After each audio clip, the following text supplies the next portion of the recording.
வணக்கம் நண்பர்களே, queens world சேனலுக்கு உங்களை அன்போடு வரவேற்கிறோம். கார புளி பணியாரம் தாங்க பண்ண போகிறேன். அதுக்கு இப்போ நான் தாளிப்புக்கு தான் நறுக்கி வச்சுருக்கேன். ஒரு பல்லாரி நறுக்கி வச்சுருக்கேன், கொஞ்சமாக மல்லிக்கீரை, ஒரு பச்சை மிளகு, கருவேப்பிலை.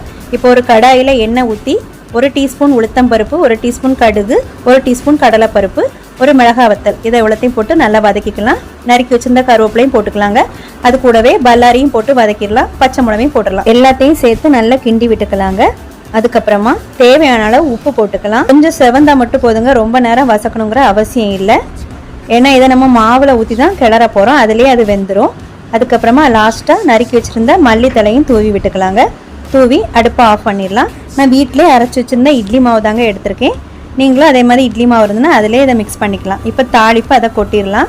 அதில் கொட்டிட்டு நல்லா கலக்கி விட்டுக்கோங்க. தேவைன்னா உப்பு போட்டுக்கோங்க. இப்போ புளி பணியார சட்டி தான் நான் எடுத்திருக்கேங்க. அதில் கொஞ்சமாக எண்ணெய் ஊற்றி கலக்கி வச்சுருந்த மாவை ஓவன்லேயே ஊற்றிக்கலாங்க. அப்படி சிம்லேயே வச்சு வேக விடுவாங்க. அப்போ தான் அழகாக வெந்து புஷ்ஷுன்னு வரும். இதை பாருங்கள், இந்த மாதிரி ஊற்றியாச்சு. ஊற்றினதுக்கப்புறமா இதை அரை வேக்காடு வெந்ததுக்கப்புறம் நம்ம திருப்பி போட்டுக்கலாங்க.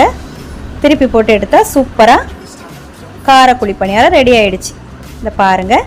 இப்போ இதுக்கு தேவையான கார சட்னி தான் பண்ண போகிறேன். அதுக்கு ஒரு கடாயில் எண்ணெய் ஊற்றி ஒரு 15 சின்ன உள்ளி, 10 பூண்டு இவ்வளோத்தையும் போட்டு வதக்கிக்கலாங்க. அப்புறம் கொஞ்சமாக கருவேப்பிலை அதையும் போட்டு வதக்கிக்கிட்டு சின்ன துண்டு அளவுக்கு புளி போட்டுக்கலாங்க. அதையும் போட்டு நல்லா மிக்ஸ் பண்ணி விட்டுக்கலாம். கல் உப்பு தான் எடுத்திருக்கேன், ஒரு அரை டீஸ்பூன் எடுத்திருக்கேன்.